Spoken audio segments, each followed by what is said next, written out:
ಜೈ Hind friends, ವಿದ್ಯಾರ್ಥಿಗಳೇ Indian ನೇವಿಯಿಂದ ಹೊಸದಾಗಿ ಮತ್ತೊಂದು ನೋಟಿಫಿಕೇಶನ್ ಅನೌನ್ಸ್ಮೆಂಟ್ ಮಾಡಿರ್ತಾರೆ. ಅಪ್ಲಿಕೇಶನ್ ಡೇಟ್ ಈಗಾಗಲೇ ಸ್ಟಾರ್ಟ್ ಆಗಿರ್ತೈತಿ. 3 ಜನವರಿ 2026 ಅಪ್ಲಿಕೇಶನ್ ಡೇಟ್ ಸ್ಟಾರ್ಟ್ ಆಗಿರ್ತೈತಿ. ಮತ್ತು ಅರ್ಜಿಯನ್ನು ಸಲ್ಲಿಸಕ್ಕೆ ಕೊನೆಯ ದಿನಾಂಕ 19 ಜನವರಿ.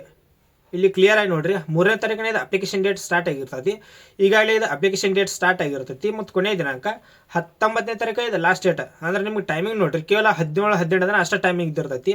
ನೀವು ಆದಷ್ಟು ಈಗ ಕ್ವಾಲಿಫಿಕೇಶನ್ ತಿಳಿಸ್ಕೊಡ್ತೀನಿ.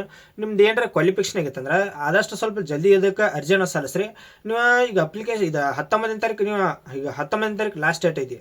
ನೀವು 17, 18, 19 ಇವು 3 ದಿನ ಏನಿರ್ತೈತಿ, ಇದು ಸರ್ವರ್ ಬ್ಯುಸಿ ಇರ್ತೈತಿ. ನೀವು ಲಾಸ್ಟ್ ಅಪ್ಲಿಕೇಶನ್ ಹಾಕತ್ತೀರ ಅಂದ್ರೆ ಸರ್ವರ್ ಬ್ಯುಸಿ ಇರ್ತೈತಿ. ಅದಕ್ಕಾಗಿ ಈಗ ಕ್ವಾಲಿಫಿಕೇಶನ್ ಅವ್ರು ತಿಳಿಸ್ಕೊಡ್ತೀನಿ. ನಿಮ್ದು ಕ್ವಾಲಿಫಿಕೇಶನ್ ಆಗಿತ್ತಂದ್ರೆ ಡೈರೆಕ್ಟ್ ಇದಕ್ಕೆ ಹೋಗಿ ಆನ್ಲೈನ್ ಸೆಂಟರ್ಗೆ ಹೋಗಿ ಇದಕ್ಕೆ ಅರ್ಜಿಯನ್ನು ಸಲ್ಲಿಸ್ರಿ. ಮತ್ತು ಕ್ವಾಲಿಫಿಕೇಶನ್ ಯಾವ ರೀತಿಯಾಗಿರ್ತೈತಿ ಮತ್ತು ಇದ್ರ ಜೊತೆಗೆ ಸೆಲೆಕ್ಷನ್ ಪ್ರೊಸೆಸ್ ಯಾವ ರೀತಿಯಾಗಿ ಇರ್ತೈತಿ, ಜೊತೆಗೆ ಓವರ್ ಆಲ್ ಇದೇನು ಇಂಡಿಯನ್ ನೇವಿದು ಓವರ್ ಆಲ್ ಏನೈತೆ ಪ್ರತಿಯೊಂದು ಮಾಹಿತಿ pin to pin step by step ಈ ವಿಡಿಯೋದಲ್ಲಿ ತಿಳಿಸ್ಕೊಡ್ತೀನಿ. ಇನ್ನೊಂದು ಏನಪ್ಪ ಅಂತಂದ್ರೆ ಚಾನಲ್ ಹೊಸದಾಗಿ ನೋಡುವಂಥ ವಿದ್ಯಾರ್ಥಿಗಳು ಯಾರನ್ನ ಮೊದಲ ಬಾರಿಗೆ ನಮ್ಮ ಯೂಟ್ಯೂಬ್ ಚಾನಲ್ ವಿಸಿಟ್ ಮಾಡ್ತಾ ಇದ್ರಿ ಅಂಥ ವಿದ್ಯಾರ್ಥಿಗಳು ಚಾನಲ್ ಸಬ್ಸ್ಕ್ರೈಬ್ ಮಾಡ್ಕೊರಿ. ಯಾಕಂದರೆ ಏನಿದೆ ಪ್ರತಿಯೊಂದು ಗೌರ್ಮೆಂಟ್ ಜಾಬ್ಸ್ಗೆ ಆಯ್ತು ನೀವು ನೋಡತ್ತೀರಿ, ಆಲ್ಮೋಸ್ಟ್ ಎಲ್ಲರೂ ನೋಡಿರ್ತೀರಿ. ಡೈಲಿ ಯಾವ ವಿಡಿಯೋ ಬರ್ತೈತಿ ಅಂತ ಡೈಲಿ ನೀವು ಆಲ್ಮೋಸ್ಟ್ ಎಲ್ಲ ನೋಡಿರ್ತೀರಿ. ಆದ್ರೂ ಡೈಲಿ ಗೌರ್ಮೆಂಟ್ ಜಾಬ್ಸ್ ಬಗ್ಗೆ ಆಯ್ತು ಮತ್ತು KPTCL ಬಗ್ಗೆ ಆಯ್ತು ಪ್ರತಿಯೊಂದು ಮಾಹಿತಿ ಡೈಲಿ ನಿಮಗೆ ಸಿಗ್ತಿರ್ತೈತಿ. ಅದಕ್ಕಾಗಿ ಚಾನಲ್ ಹೊಸದಾಗಿ ನೋಡುವಂಥ ವಿದ್ಯಾರ್ಥಿಗಳು ಚಾನಲ್ ಸಬ್ಸ್ಕ್ರೈಬ್ ಮಾಡ್ಕೊರಿ. ಯಾಕಂದ್ರೆ ಪ್ರತಿಯೊಂದು ಗೌರ್ಮೆಂಟ್ ಜಾಬ್ಸ್ ಬಗ್ಗೆ ನಿಮಗೆ ಡೈಲಿ ಅಪ್ಡೇಟ್ ಸಿಗ್ತಿರ್ತೈತಿ. ಮತ್ತು ಇನ್ನೊಂದು ಏನಪ್ಪ ಅಂತಂದ್ರೆ ನಾನು ಟೆಲಿಗ್ರಾಮ್ ಈಗಾಗಲೇ ಒಂದು ಟೆಲಿಗ್ರಾಮ್ ಅಕೌಂಟ್ ಕ್ರಿಯೇಟ್ ಮಾಡಿರ್ತನ. ಅಲ್ಲಿ ಯಾರು ಜಾಯ್ನ್ ಆಗಿಲ್ಲ ಜಾಯ್ನ್ ಆಗ್ರಿ. ಎದಕ್ಕೆ ಜಾಯ್ನ್ ಆಗತ್ತೆ ಹೇಳೋದಂದ್ರೆ, ಇದೇನು ನಾ ವಿಡಿಯೋ ಮಾಡಿರ್ತಲ್ಲ, ಈಗ ಇಂಡಿಯನ್ ಇದೇನು ವಿಡಿಯೋ ಮಾಡೋದಿಲ್ಲ, ಈ ಥರದ ಅಪ್ಲೈ ಲಿಂಕ್ ಇದ್ದಿರ್ತೈತಿ. ಒಂದೇದ ಅಪ್ಲೈ ಲಿಂಕ್ ಕೊಟ್ಟಿರ್ತನ, ಮತ್ತು ಎರಡನೇದ PDF ಹಾಕಿರ್ತನ. ಎದಕ್ಕೆ ಎರಡು ಹಾಕಿರ್ತಂದ್ರೆ, ಈಗ ಅಪ್ಲೈ ಲಿಂಕ್ ಕೊಟ್ಟಿನಂದ್ರೆ ಡೈರೆಕ್ಟ್ ನಿಮ್ದು ಕ್ವಾಲಿಫಿಕೇಶನ್ ಆಗಿತ್ತಂದ್ರೆ ಅರ್ಜಿಯನ್ನು ಸಲ್ಸಕ್ಕೆ ಈಸಿ ಆಕೈತಿ. ಇದೊಂದು ಮತ್ತು PDF ಹಾಕಿರ್ತೀನಿ. PDF ಇದಕ್ಕೆ ಹಾಕಿರ್ತಂದ್ರೆ, ಈಗ PDF ಹಾಕಿರ್ತಂದ್ರೆ ನೀವು ಕೆಟಗರೈಸ್ ವೇಕೆನ್ಸಿಗಳು ನೋಡ್ಕೊಳಕ್ಕೆ ಈಸಿ ಆಕೈತಿ. ಅದಕ್ಕಾಗಿ ಎರಡು ನಿಮ್ಗೆ ಈಸಿ ಆಗಲಿ ಅಂತ ಹೇಳಿ ಎರಡು ಅಪ್ಲೈ ಲಿಂಕ್ ಮತ್ತು PDF ಎರಡು ಟೆಲಿಗ್ರಾಮ್ ಗ್ರೂಪ್ನಲ್ಲಿ ಅವೈಲೇಬಲ್ ಇರ್ತೈತಿ.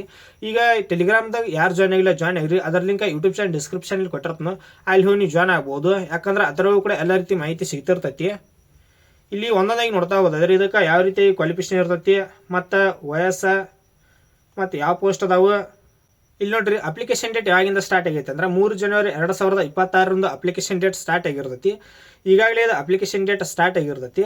ಮತ್ತು ಅರ್ಜಿಯನ್ನು ಸಲ್ಲಿಸಲು ಕೊನೆಯ ದಿನಾಂಕ 19 ಜನವರಿ 2026 ಇದು ಅರ್ಜಿಯನ್ನು ಸಲ್ಲಿಸಲು ಕೊನೆಯ ದಿನಾಂಕ ಆಗಿರ್ತೈತಿ. ಮತ್ತು ಇದ್ರ ಜೊತೆಗೆ ಏನಂದ್ರೆ ಅಪ್ಲಿಕೇಶನ್ ಚಾರ್ಜಸ್ ಬಗ್ಗೆ ಬರೋದಾದರೆ, ಇಲ್ಲಿ general OBC EWS SC ST ಮತ್ತು ಉಳಿದಂಥ ಪ್ರತಿಯೊಂದು ಅಭ್ಯರ್ಥಿಗಳಿಗೆ ಯಾವುದೇ ರೀತಿಯಾಗಿ ನಿಮಗೆ ಅಪ್ಲಿಕೇಶನ್ ಚಾರ್ಜಸ್ ಇರೋಂಗಿಲ್ಲ. ನಿಮಗೆ ₹1 ಕೂಡ ಅಪ್ಲಿಕೇಶನ್ ಚಾರ್ಜಸ್ ಇರೋಂಗಿಲ್ಲ.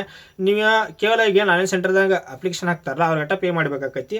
ಈಗ ಅಪ್ಲಿಕೇಶನ್ ನಿಮಗೆ ಚಾರ್ಜಸ್ ಇರೋಂಗಿಲ್ಲ. ಇದೊಂದಾಯ್ತು. ಮತ್ತು ಯಾವ ಪೋಸ್ಟ್ಗಳನ್ನು ಕರೆದಾರು ಇಲ್ಲಿ ಸ್ಕ್ರೀನ್ ಮೇಲೆ ತೋರಿಸ್ತಾರೆ ನೋಡ್ರಿ. ಯಾವ ಪೋಸ್ಟ್ಗಳನ್ನು ಕರೆದಂದ್ರೆ ಎಕ್ಸಿಕ್ಯೂಟಿವ್ ಮತ್ತು ಟೆಕ್ನಿಕಲ್ ಬ್ರಾಂಚ್ ಅಂತ ಪೋಸ್ಟ್ಗಳನ್ನು ಕರೆದಿರ್ತಾರೆ.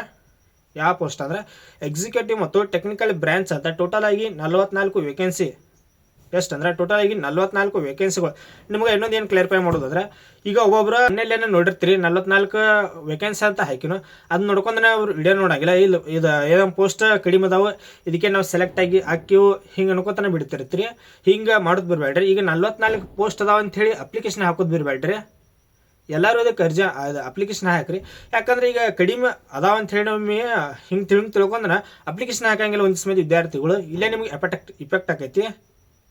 ಯಾಕಂದ್ರೆ ಕಡಿಮೆ ಕಟಪ್ ನಿಂತು ಬಿಡ್ತೈತಿ. ಅದಕ್ಕಾಗಿ ಈಗೇನು ಹೇಳಿರ್ತಾನೆ 44 ವೇಕೆನ್ಸಿ ಅದಾವ ಅಂತ ಹೇಳಿ ಅಪ್ಲಿಕೇಶನ್ ಹಾಕೋದು ಯಾರು ಬಿಡಬೇಡ್ರಿ. ಎಲ್ಲರೂ ಕೂಡ ಇದಕ್ಕೆ ಅಪ್ಲಿಕೇಶನ್ ಹಾಕ್ರಿ. ಮತ್ತು ಅಪ್ಲಿಕೇಶನ್ ಯಾರು ಹಾಕ್ಬೇಕಂದ್ರೆ ಪುರುಷ ಮತ್ತು ಮಹಿಳಾ ಅಭ್ಯರ್ಥಿಗಳು, ಮದುವೆ ಆಗಿರಬಾರ್ದು ಇವರು, ಅನ್ಮ್ಯಾರಿಡ್ ಆಗಿರುವಂಥ ಪುರುಷ ಮತ್ತು ಮಹಿಳಾ ಅಭ್ಯರ್ಥಿಗಳು ಇಬ್ಬರು ಕೂಡ ಇದಕ್ಕೆ ಅಪ್ಲಿಕೇಶನ್ ಹಾಕ್ಬೋದು. ಸೊ ಇದ್ರೊಳಗೆ ಇಟ್ಟಂದ್ರೆ ಟೋಟಲ್ ಆಗಿ 44 ವೇಕೆನ್ಸಿಗಳನ್ನು ಕಲ್ಪಾರ್ ಮಾಡಿರ್ತಾರೆ. ಪುರುಷರಿಗೆ 37 ವೇಕೆನ್ಸಿಗಳು, ಪುರುಷರಿಗೆ ಎಷ್ಟು ಅಂದ್ರೆ 37 ವೇಕೆನ್ಸಿಗಳನ್ನು ಕಲ್ಪಾರ್ ಮಾಡಿರ್ತಾರೆ. ಮತ್ತು ಮಹಿಳೆಯರಿಗೆ 7 ವೇಕೆನ್ಸಿಗಳನ್ನು ಕಲ್ಪಾರ್ ಮಾಡಿರ್ತಾರೆ. ಮತ್ತು ಕ್ವಾಲಿಫಿಕೇಶನ್ ಬಗ್ಗೆ ಬರೋದಾದರೆ, ಒಂದೇದ 12ನೇ ತರಗತಿ ಕಂಪ್ಲೀಟ್ ಮಾಡಿರ್ಬೇಕು. 12ನೇ ತರಗತಿ ಒಳಗೆ ಸೆಕೆಂಡ್ PUCನಲ್ಲಿ ಫಿಸಿಕ್ಸ್, ಕೆಮಿಸ್ಟ್ರಿ, ಮ್ಯಾಥ್ಸ್ ಇವು ಸಬ್ಜೆಕ್ಟನ್ನು ತೆಗೆದುಕೊಂಡು 70% ಆಗಿತ್ತಂದ್ರೆ ಇದಕ್ಕೆ ಅರ್ಜಿಯನ್ನು ಸಲ್ಲಿಸ್ಬೋದು. ಮತ್ತು ಇದಕ್ಕೆ ಸೆಲೆಕ್ಷನ್ ಪ್ರೊಸೆಸ್ ಬಗ್ಗೆ ಬರೋದಾದರೆ ಯಾವ ರೀತಿಯಾಗಿ ಇದಕ್ಕೆ ಸೆಲೆಕ್ಷನ್ ಪ್ರೊಸೆಸ್ ಇರ್ತೈತಿ ಇಲ್ಲಿ ನೋಡ್ರಿ. ಮೊದಲು ಇದನ್ನು ಕ್ಲಿಯರಾಗಿ ನೋಡ್ಕೊರಿ. ಒಂದೇದ ಶಾರ್ಟ್ ಲಿಸ್ಟ್ ಇರ್ತೈತಿ. ಒಂದೇದ ಶಾರ್ಟ್ ಲಿಸ್ಟ್ ಹೆಂಗೆ ತಯಾರು ಮಾಡ್ತಾರಂದ್ರೆ, ನೀವು 12ನೇ ತರಗತಿಯಲ್ಲಿ ಏನು ಗಳಿಸಿರ್ತಾರಲ್ಲ ಅಂಕಗಳ, ಆ ಅಪ್ಲಿಕೇಶನ್ ಹಾಕಿದಂಥ ಅಭ್ಯರ್ಥಿಗಳು ಒಟ್ಟುರದೈತಲೆ ಲಿಸ್ಟ್ ಒಂದು ರೆಡಿ ಮಾಡ್ತಾರೋ ಅದ್ರೊಳಗೆ ಈ ಸ್ಕೋರ್ ಯಾರು ಜಾಸ್ತಿ ಆಗಿರ್ತೈತಿ 12ನೇ ತರಗತಿ ಒಳಗೆ ಅಂಥ ಅಭ್ಯರ್ಥಿಗಳದ ಶಾರ್ಟ್ ಲಿಸ್ಟ್ ತಯಾರು ಮಾಡ್ತಾರೆ. ಇದು ಒಂದೇದ. ಮತ್ತು ಇಂಟರ್ವ್ಯೂ ಇರ್ತೈತಿ. ಒಂದನೇದ ಶಾರ್ಟ್ ಲಿಸ್ಟ್ ತಯಾರು ಮಾಡ್ತಾರೆ. ಮತ್ತು ಎರಡನೇದ ಇಂಟರ್ವ್ಯೂ, ಮತ್ತು ಮೂರನೇದ ಡಾಕ್ಯುಮೆಂಟ್ ವೆರಿಫಿಕೇಷನ್, ಮತ್ತು ನಾಲ್ಕನೇದ ಮೆಡಿಕಲ್ ಎಕ್ಸಾಮಿನೇಷನ್. ನಿಮ್ಗೆ 4 ಸ್ಟೇಜ್ ಸೆಲೆಕ್ಷನ್ ಪ್ರೊಸೆಸ್ ಇರ್ತೈತಿ. ಯಾವ್ದು ಗೊತ್ತಲ್ಲ. ಒಂದನೇದು ಏನಿರ್ತೈತಿ, ಶಾರ್ಟ್ ಲಿಸ್ಟ್ ಇರ್ತೈತಿ. 12ನೇ ತರಗತಿಯಲ್ಲಿ ಏನು ಗಳಿಸಿರ್ತಾರಲ್ಲ ಆ ಅಂಕಗಳ ಆಧಾರದ ಮೇಲೆ ಶಾರ್ಟ್ ಲಿಸ್ಟ್ ತಯಾರು ಮಾಡ್ತಾರೆ. ಮತ್ತು ಎರಡನೇದ ಡಾಕ್ಯುಮೆಂಟ್ ವೆರಿಫಿಕೇಷನ್ ಇರ್ತೈತಿ. ಮತ್ತು ಮೂರನೇದ ಎರಡನೇದ ಇಂಟರ್ವ್ಯೂ ಇರ್ತೈತಿ. ಮೂರನೇದ ಡಾಕ್ಯುಮೆಂಟ್ ವೆರಿಫಿಕೇಷನ್ ಇರ್ತೈತಿ. ನಾಲ್ಕನೇದ ಮೆಡಿಕಲ್ ಎಕ್ಸಾಮಿನೇಷನ್. ಈ ರೀತಿಯಾಗಿ ಇದಕ್ಕೆ ಸೆಲೆಕ್ಷನ್ ಪ್ರೊಸೆಸ್ ಇರ್ತೈತಿ. ಜೊತೆಗೆ ಇನ್ನಿತರ ಮಾಹಿತಿ ಬಗ್ಗೆ ಬರೋದಾದರೆ, ಈಗ ಇನ್ನೊಂದು ಏನಂದ್ರೆ ಅಪ್ಲೈ ಮಾಡ್ಲಿಂಗ್ ಟೆಲಿಗ್ರಾಮ್ ಗ್ರೂಪ್ನಲ್ಲಿ ಅವೈಲಬಲ್ ಇರ್ತೈತಿ ನೋಡ್ರಿ.